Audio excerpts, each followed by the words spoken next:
welcome to another edition of the conversation. Still no football, but lots to talk about with our special guest. Troy is here as usual, along with Jordan Jarrett Bryan from Channel 4 News, and I'm pleased to say the Leyton Orient winger, Jobi McAnuff. Hello to you all. How have you been coping with the lockdown and, of course, the lack of football? Yeah, it's been strange times, of course, for everybody. I think at the start of it, it was just a matter of trying to find, I suppose, a new routine, a new way of doing things. Because I think, first of all, that's the thing that gets thrown out of the window. We're so used to getting up, doing our jobs, whatever they are. You've got a plan, you've got a structure to your life that you kind of adhere to. So, the first thing from my point of view was trying to create that routine to keep myself busy. From a physical point of view, certainly in the short term, you can go out and do what you need to do to keep ticking over. Of course, obeying the social distancing measures. It's just about trying to fill those days, really. And of course, we're missing it, but there's certainly bigger issues at hand. And the most important thing is we all do what we need to try and deal with this really difficult time we're all going through. Absolutely. Jordan, is it the same for you? You work for Channel 4 News. You're able to get out and about, or do you have to do your job in a different way now? So since the lockdown, we're in week 4 now, aren't we, of the lockdown? In 3.5 weeks, I've been into the office maybe 2 or 3 times. Now, because I'm the sports reporter there's just no sport getting on at the moment. Our remit isn't massively sport anyway, but at the moment, there's just so much news coming out of the current virus and situation. There's just not. There's this sport can't get on, so I'm actually not being used that much. It's okay and understandable. There are bigger, as Jobi mentioned, there are bigger news lines that the nation really cares about, rather than any kind of footballing or wider sporting issues. But I've been working from home. I've been doing some writing. I've been doing some stuff for online, kind of for news online. So I've not massively changed my working kind of routine in terms of work. I've just been doing what I've been doing, but from home, and just getting less airtime for obvious reasons. Troy, you go around the country speaking to young footballers. Has your work changed in any way? Have you been Zooming in a lot, or have you had to put it all on hold? Zoom is a new buzzword, isn't it? So it's I kind of fed up of it already, but here we are on another Zoom call. But this is the good side of it. My work obviously has changed because, I visit the clubs, and at the moment there's a few clubs who still want my service, and I'll have to tailor that to be able to speak to the players by Zoom call, massive kind of, 10, 12 players and me in terms of education. But I'm still working. There's still loads to do. So I'm trying to keep a structure that is a working day from a 10 till 5, I suppose, 10 till 6. Filled with Zoom calls, but also filled with other work that I need to be getting on with, hopefully, so that when we do come out of the situation we're in, we can come out, and still function as such. And we have unfortunately had to let some people not go, but obviously have put them on furlough leave as well, because there isn't enough work for all of us. So I think they're worrying times for everybody, but we're trying to manage them, particularly our organisation, the best that we can.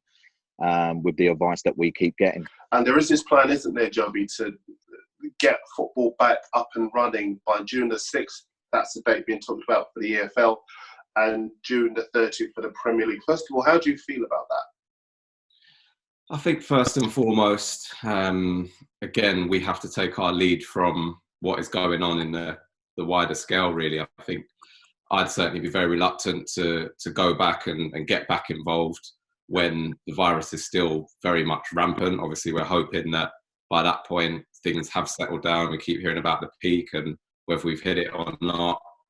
And, certainly from my point of view, I'd like to see, again, on a bigger scale, things starting to come under control before we start getting back into an environment. I think you've almost got 2 different conversations with the Premier League side of things and the scope and the scale when you talk about the Premier League. And I'm sure there's a lot of people for very many different reasons that want to get that league finished. And there's been a lot of talk about how they would do that, isolating teams, going away, and probably for the Premier League level, you could do that. I think as you filter down the leagues, it's going to be a lot harder to control and to manage. So again, for me, health has got to be the most important thing. Of course, there's a timeline. There's going to be a point at which we have to make a decision. But again, for me, I'd much rather people were safe on the wider scale and we didn't use resources that possibly could be better off elsewhere, just to get the season finished, as much as I would like that to happen. Troy.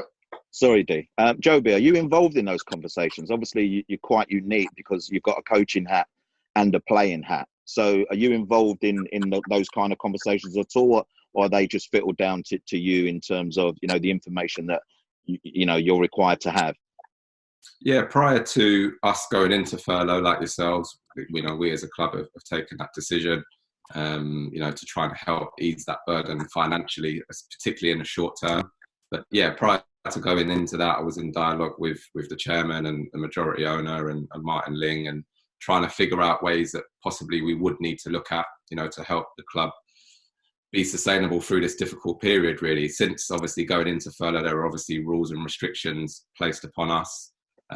So there hasn't been a lot of information since that point in time. And I think that's the hardest thing at the moment, just that lack of clarity and, real understanding of where we're going to go. Troy, do you think that it is feasible for players to be talking about going back now? Do you think there are concerns in squads up and down the country, but those concerns have been overridden by the bigger financial issue? D, I think I've said this before, and I think Jobi's just said it. There's more important things, and I understand the financial side of things. Obviously, everyone understands the financial side of things, but we're talking about people's well-being and health here, and we're talking about, exposing players possibly to that as well. And I just don't see how we can be playing football in June as it stands with the situation that is still happening out there at the current time. I don't know how we can, and I would understand any player that actually says, I'm not so sure if I want to commit to this at the moment, and I would hope that there is no sanction against any player that may be doing that. But I think it's a decision that needs to be made on a whole rather than singularly. And, you're putting your players and management, squads, staff in a very, very difficult position, because some of them may have family members who could be in hospital, who may be isolated and struggling, and their mindset is not actually, switched on to playing football. So there's a lot more that actually goes into this than just saying, well, let's find a stadium, let's go and put them out there, and let's continue to play, because financially we need to do that. Darren, it's just not going to happen. I mean, I don't know where they've got this date from. I'm very uncomfortable at the vibe I'm getting from the footballing authorities to try and just rush through the end of the season, without any kind of mass thought, a wider thought about the implications health-wise for the people involved in the games they're looking to finish. It seems to me like they're What are the implications, Jordan? I'm talking about health, Darren. I'm talking about, there are football players, there are officials, there are people that will be required to make up the man and woman power for those games to go ahead. And if I'm a footballer, if I'm a referee, if I'm an official involved in those games they're proposing on finishing by this day, I'm going to, I think as Troy said, have real second thoughts about whether I want to be in that situation. As much as I want to play football, as much as I want to finish the season, it just feels like they're just trying to rush the end of the season out to try and get it done, because I think we'd all agree the season has to finish. If it can be finished, we've got to finish the season. However, not at any cost. And it feels to me like they're trying to finish the season at any cost. And that, for me, is a no-no for me. So it won't happen. I don't see any sport personally happening until July. I think anything before July, I don't see any sport happening until July at the earliest. So this June day, it's just not going to happen. It's not going to happen. Jordan, just stick with you. Do you think that there's pressure on football and footballers because of the financial crisis that is facing the sport? 100%. And we know that it's a multi-billion pound industry. I understand, and I don't envy the footballing authorities, the manager, chairman.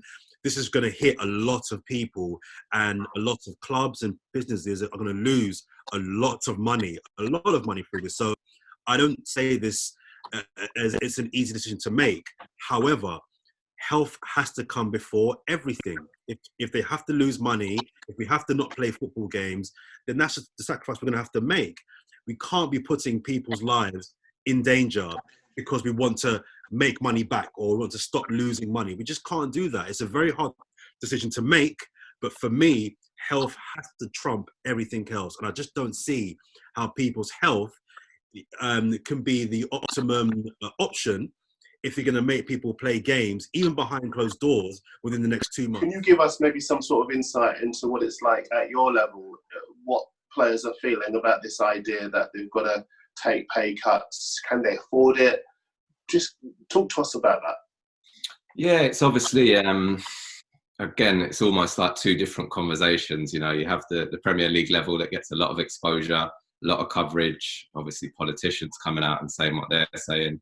It really is night and day between the salary of a Premier League footballer and a player in League Two, even League One, and even the Conference, which again has got its own issues as well. And that's obviously the area that I've been involved in the last sort of 3 or 4 years. And there are genuine concerns. Of course, there are. You know, I think in any walk of life, there's going to be people that are affected. You know, Troy's spoken about it already, about, you know, his organisation. Football will be no different.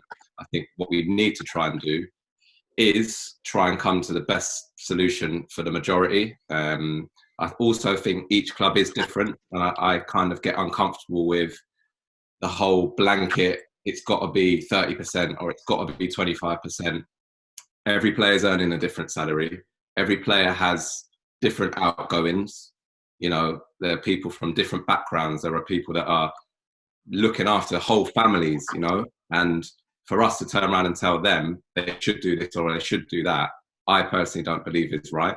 Of course, from a club's point of view, there are going to have to be decisions made that help these clubs through these situations, because us, for an example, you know, our match day revenue is a big percentage of our income as a football club in League Two.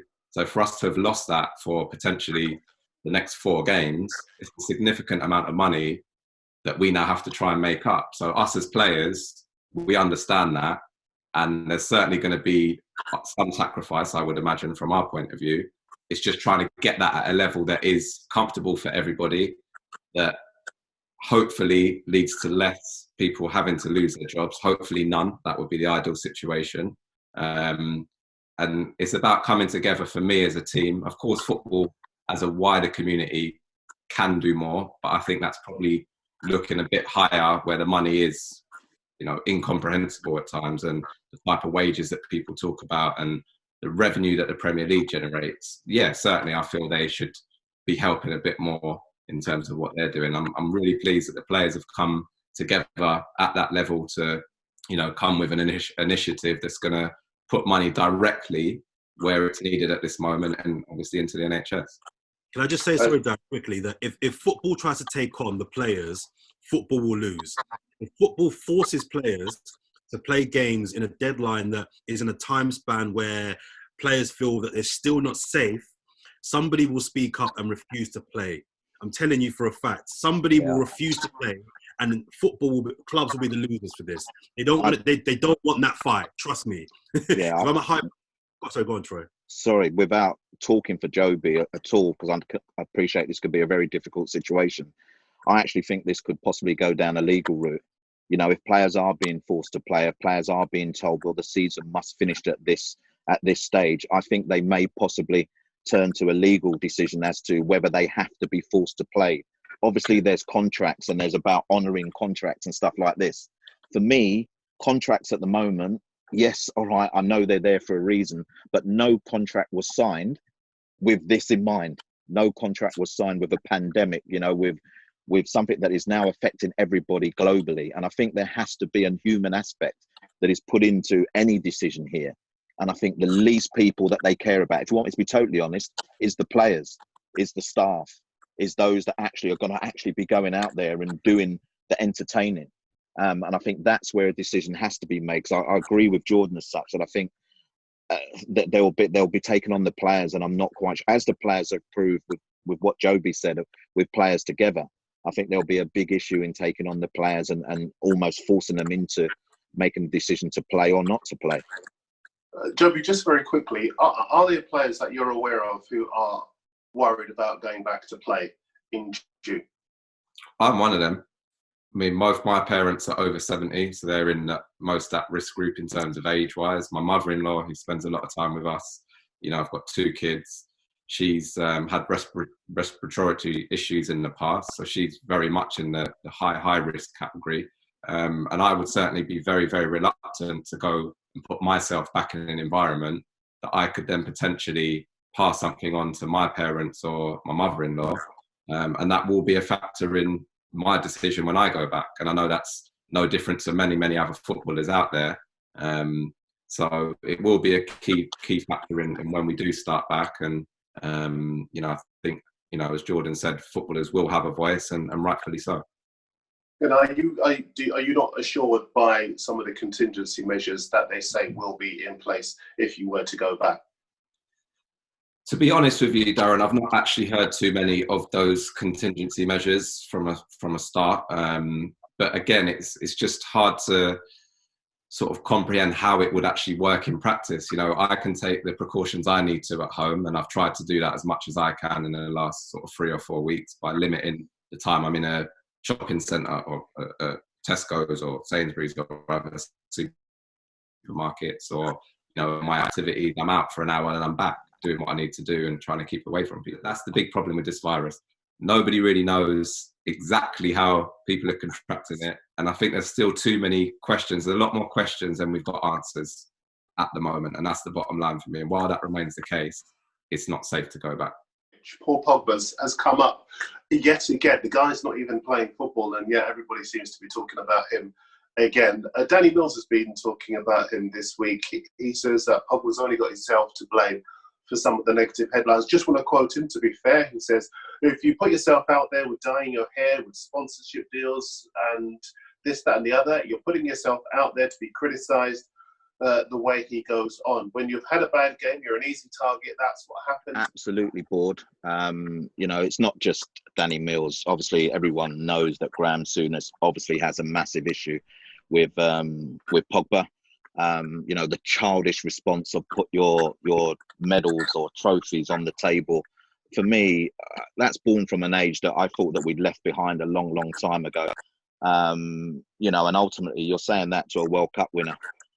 There's not many that have the privilege of being a World Cup winner, and Pogba is one of those, but there's also a number of trophies, medals in his cabinet anyway. So I don't understand why these views are kept being aired, to be totally honest. I don't understand why Paul Pogba has to be the target of what I'm going to call people's anger.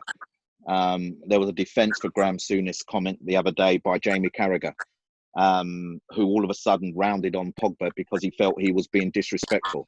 But what about the disrespect the other way?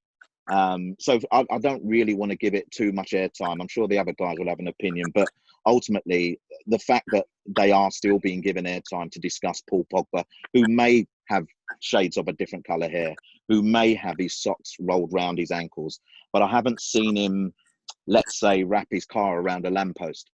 I haven't seen him, get involved in some of the other stuff that certain players have done whilst we're supposed to be in this lockdown.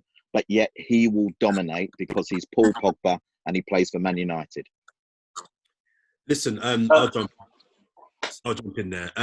Danny Mills is talking absolute rubbish. He's talking nonsense as usual. Okay, at the start of this year, I made a promise to myself that all of the things that certain individuals say about other things, be it political, be it in football, I'm going to just miss it.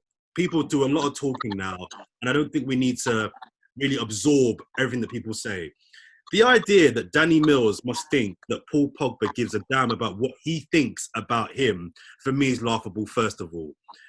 Because he changed his hair colour, because he has dance moves, because he's flamboyant, because he's charismatic, that should somehow play a role in how and what people think of him. For me, it's just rubbish. You used the word earlier on, Troy and Darren, bored. I'm so bored of people talking about Paul Pogba in this particular light. Paul Pogba is a World Cup winner, 3 times Scudetto winner, I believe, and a Europa League winner. He's won trophies. He's won medals. He's one of the best players on the planet. And this idea, this really English idea that anybody different, because I think it's a cultural thing. Anybody that's different, looks different, acts different, dances, has a bit of character and personality and isn't reserved. No, we don't do it that way. Play football, go home, drink 10 litres of water, be in bed by 7 p.m, wake up, do it again. That's what we do in this country, mate. is just so for me beyond laughable. And the irony is, for me, is that Danny Mills talking about his presence on social media. Every time Danny Mills talks his usual nonsense about Paul Pogba on social media, all it does is improve and grow Paul Pogba's social media profile, because it gets retweets, it gets more likes, he's spoken about even more. Paul Pogba is nice. He's a multi-millionaire footballer, one of the best in the world, playing for Manchester United. He doesn't give a damn what Danny Mills says. And I think, as Troy says, we need to stop giving these people airtime to talk absolute rubbish. I accept there's no football to talk about at the moment, so people are bored. But if it's not Danny Mills, it's Graham Souness. If it's not Graham Souness, it's some other fool talking rubbish. So I just think we need to stop giving these people airtime and just judge Paul Pogba and what he does on the pitch. I'd like to add to that. Just briefly, I mean, I think it's actually, I agree completely with Troy and Jordan's sentiments, and it's an easy thing to say, but I look at it at a slightly deeper level, because I've seen people being judged in academies, in first team, based on a haircut or the clothes they wear. Mm. And for me, it's wrong, and it's affecting people's careers. Maybe not Paul Pogba because of his stature, and he doesn't really care what Souness says or Danny Mills says. But there are kids that are affected by those old, out-of-date, prejudiced views, really. That's what it comes down to. So I think it is important to treat it as it needs to be treated, and, of course, not give it too much airtime. But it's also important that we do understand where it's coming from and make sure we, as a voice, put out there that it's not acceptable, particularly in this time that we're living in. And we can't let it affect future generations. And the fact that he's in the public eye, he is affecting what other people think, whether we like that or not. So we have to try, again, as media outlets or whoever's airing these views, to try and give that a little bit more context, or maybe not let it get out there at all. Yeah. And can I just also say that he spoke a lot in that interview, Danny Mills, about attitude. His attitude is this. He's talking like Paul Pogba, some 17-year-old kid trying to break through and get a club. In principle, I actually agree with some of what he said. When you're trying to get a job or make a life for yourself, punctuality is important, appearance is important. These values are important. But Paul Pogba's a big man. He's a world star. He doesn't need to impress you. He doesn't need to have the haircut that you think he should have, or fit into an ideal of behaviour that you think. Paul Pogba's done it. He's achieved it. He can do what he wants. And the second thing is, what I find funny is, you always hear stories about how Paul Gascoigne went out and drank 17 pints, and the next day he played a game, or he did. We know what Paul Gascoigne has done off the pitch, and other players as well. Everyone loves those guys. When you have a player here, doesn't drink, doesn't do drugs, you never see him in the front page of the newspapers, he's at home with his family dancing, oh, that's wrong. Nah, I'm not having it. I think also what we'll find here, when this goes out, we'll get Man United supporters that will come out and say, well, he ain't good enough, or he hasn't been good enough, or he should be better. That's fair, Troy. That's fair. That's fine. That is fine. That is, I think we'll all, in the nature of football, we all have to accept that if fans, have an opinion. But for me, this is way beyond the opinion of just Paul Pogba as a footballer.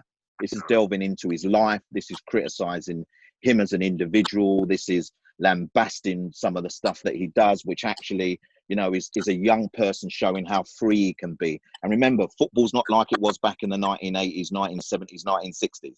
It's a different game now. There's certain demands on our players and certain things that even us as fans, we're fans, 3 of us here, what we want to see as well. We like character. We like to delve into who the individual is, and we can't always be guarded. But, what we've all said today, and it's disappointing, but I do think there's a part where we cannot ignore it, because it allows it to grow and it allows it to influence many, many others. And so where there is an option to talk up about it, I think it's right that we do. And you know what as well? When you speak to or listen to anybody that's worked with Paul Pogba, they all say the same thing. Model professional, turns up on time, trains hard, everybody loves him. So forgive me, I'll listen to his manager and the people that know him better than Danny Mills and Graham Souness. You do not achieve what he has without a good attitude and applying himself every single day of his life and taking the decisions he's had in his career to achieve what he has. It's a fact. I've never seen anyone at that level who's got there by luck or because they've done the wrong thing.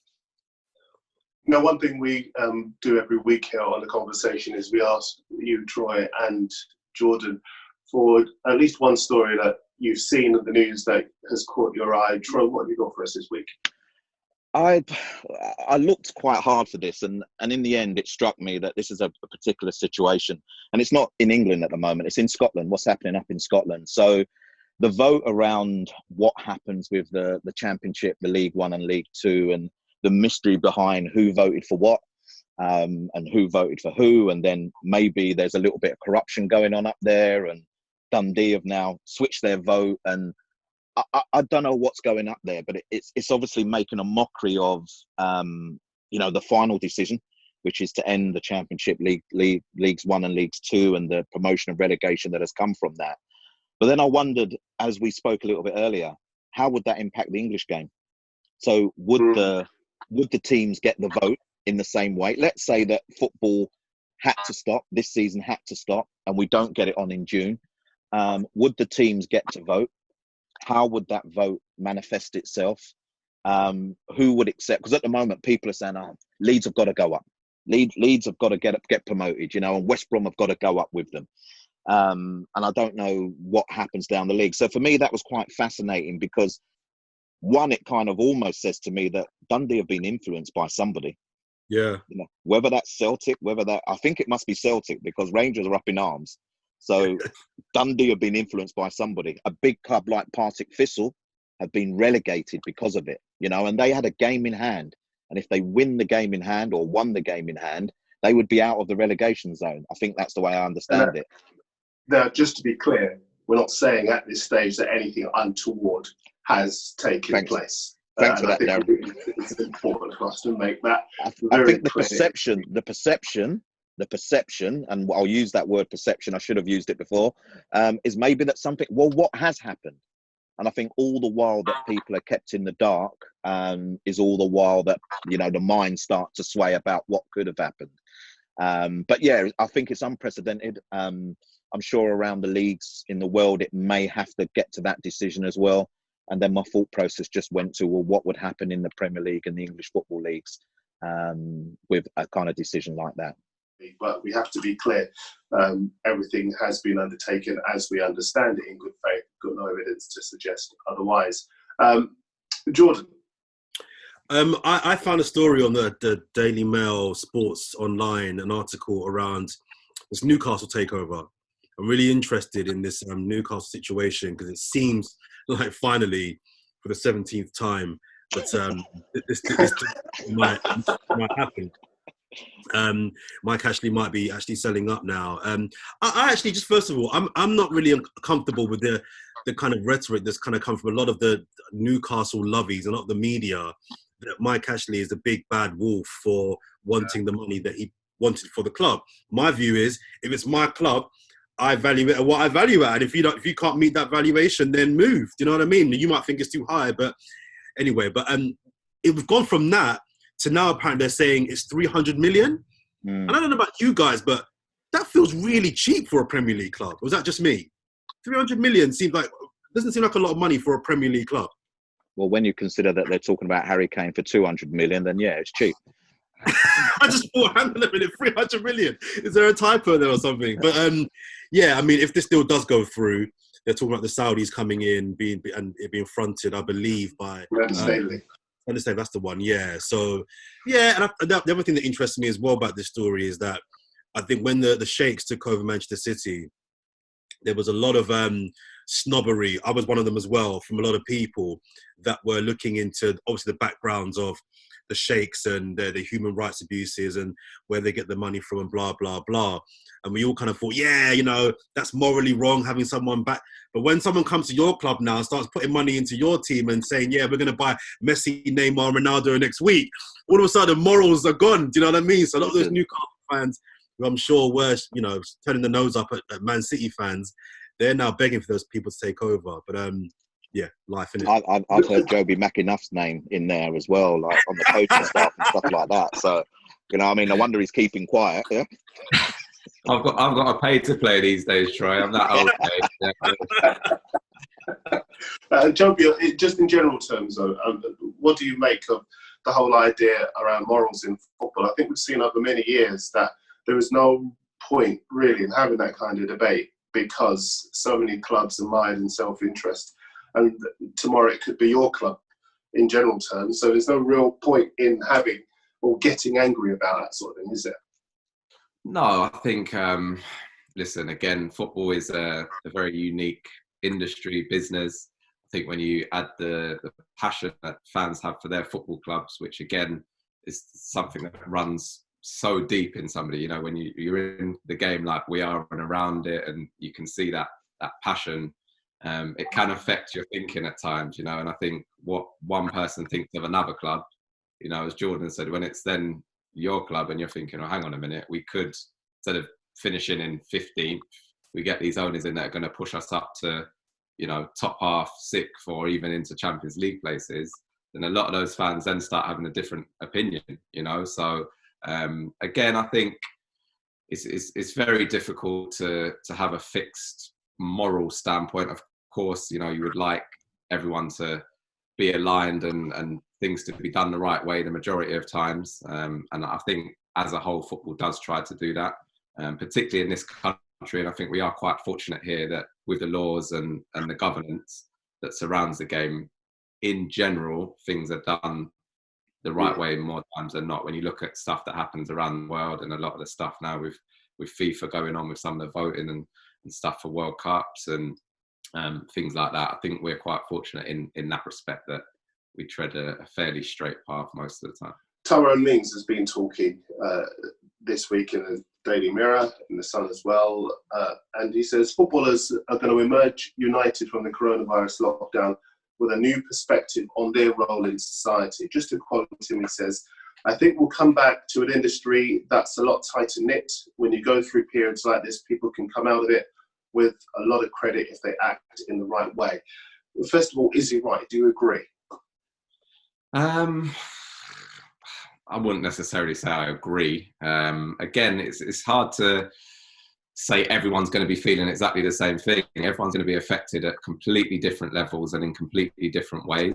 And I think that's the hardest thing to know, you know, in a month, 2 months, 3 months, whenever it is that we hopefully get out of this situation, how everyone is going to feel. You know, I think what has come out of it is the fact that a lot of footballers do a lot of good in their local communities, same as football clubs. That doesn't always get put up in lights. And we are quite an easy target. I think we have been targeted unfairly on numerous occasions, particularly on the financial side of things. And at the end of the day, we as footballers need to have an appreciation for those around us. I really hope that for the players that maybe don't have that, this helps them to realise that it's not just about you as a footballer playing for Man United or Leyton Orient or whoever it is. There is a much bigger picture. And hopefully this will give everyone that better perspective, you know, of the situation. I know there's a lot of clubs that are flying way too close to the sun from a financial point of view, and this will be a big wake-up call for them. We will lose some, I'm sure of it. And I'm hoping out of this, particularly lower down, there can be a bit more structure to how clubs are run and managed sustainably. Because you look at Bury, for example, they've lost a whole club. You know, those people that support those clubs, you know, they've lost a football club, you know, and we have to really do something now off the back of this to stop that happening in the future. Can I just say quickly, Darren, that, you know, on Tyrone Mings, it's one of those really fluffy, pithy things that people say sometimes that sounds good. It's a nice sound bite, but I agree with Jobi. No. Footballers will have to look after themselves. I think the majority of footballers do have consciences, and the majority of footballers are good people. And I think a lot of them will intend to try and come out the back of this as better players and professionals and try and make for a better sport. But I just think in a year's time, 2 years' time, I just think that and people look after themselves. And I think people do what they have to do to look after themselves. I think the idea that we're going to kind of move into this kind of like really idyllic world, I just think is a bit wishful thinking.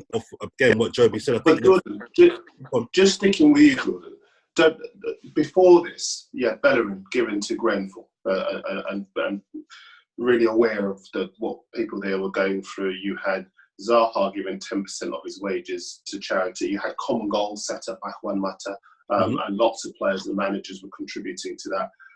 You had Martin Noble, who was giving some of his wages for his newspaper column to charity. You had a lot of players who were doing things. Do we not think that there'll be a better perception of footballers after this? I think, I hope there is, but I just think it just takes one footballer to do something really stupid, like Jack Grealish, for example, and the public perception of all footballers then goes back to what I think a lot of people think about footballers. They're all thick and stupid and selfish and greedy. Never mind the example. You've just given 4 or 5 examples there. We all work in football. We know what footballers do. And we know that footballers, like the rest of society, you get some idiots, you get some smart people, you get some nice people, you get some horrible people. There's no different. Football's no different in that sense. But to go back to Tyrone Mings' quote, what I'm getting from that is that he reckons that off the back of this epidemic and financial crisis football's going to go through, that somehow players are going to really grow another level of consciousness to help the wider good of football. And I just don't see that happening. I think footballers individually, the ones that want to give and do well, will give and do well, and the ones that don't, won't. Just give you the last word, Bryan. I was just going to say, I think it's a tough one, but I saw players together as the players coming and unifying a voice and a message. They didn't want their finances controlled by someone else, and they didn't want to give to anybody but who they wanted to give it to. I do think that's a platform that would unite the players. You know, we're in an industry that is competitive, that is tribal. You know, it's you against us. That will always remain. But I hate this when we have to quantify what players do. You know, we have to say, well, you know, they have donated. The players do that. And, you know, like Danny Rose, he wanted to be anonymous when he made his donation, but someone scrolled through and made sure that they knew who it came from. And it came from Danny Rose. So there it is. His name's out in the public domain, you know. But for me, morally, I think players will use this as a real chance to bring some togetherness. Don't care whatever else the game is doing, the players' togetherness. And I think that will always remain. Their good work and their foundation stuff and everything that they do that supports not only the industries in this country, but back where they're from as well. You know, a lot of players donate money back home and look after not just charities, they look after villages, they look after towns, they look after countries.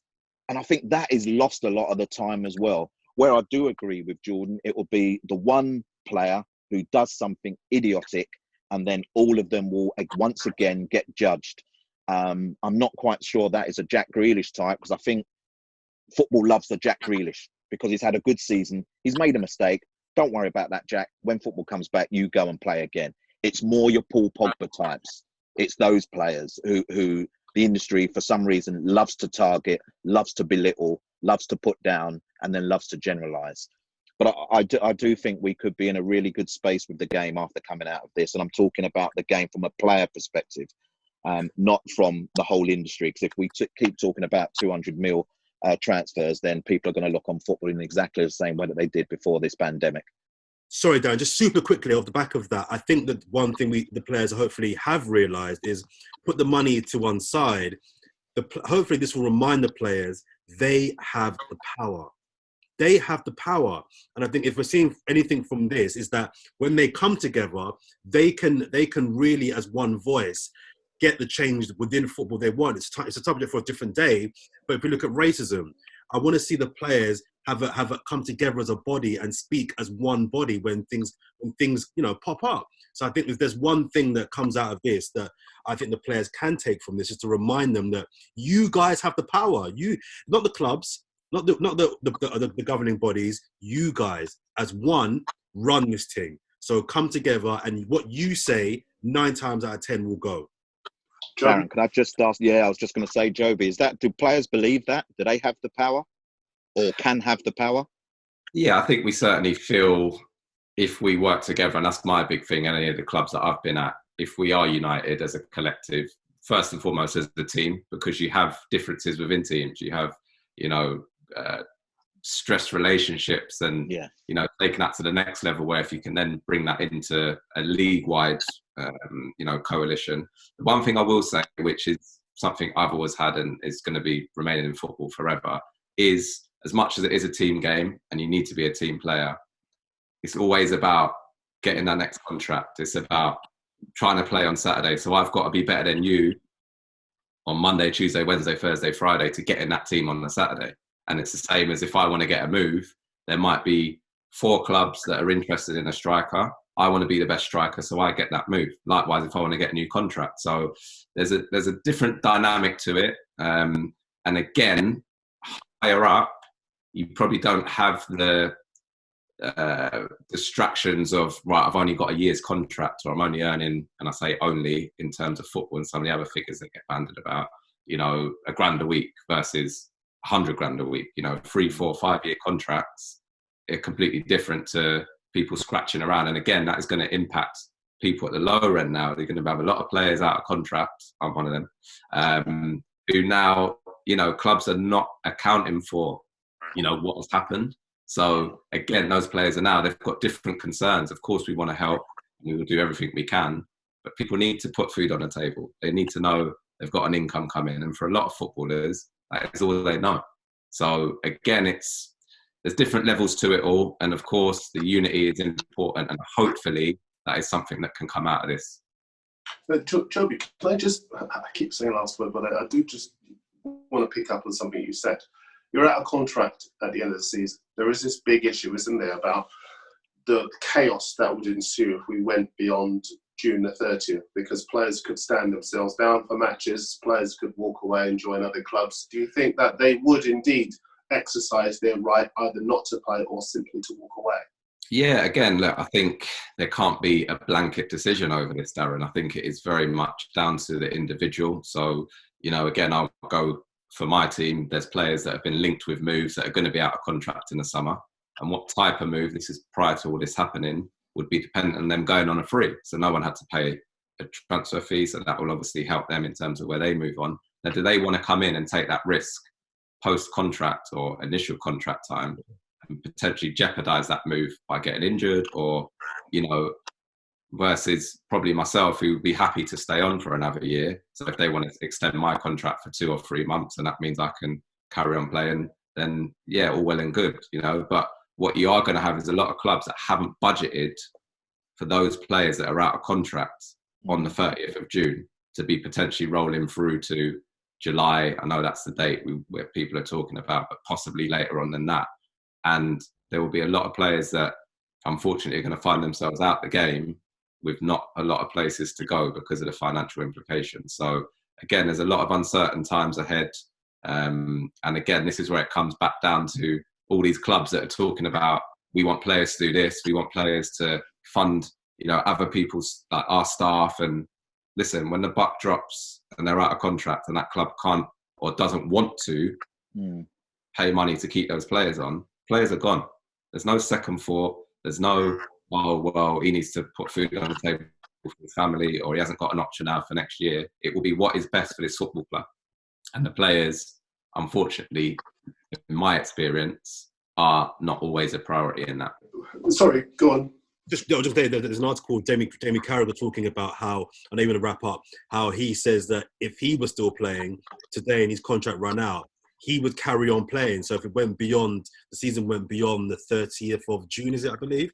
Yeah. Contracts ran out, he would play the remaining 8 games, just to kind of illustrate Jobi's point there, that everyone's different.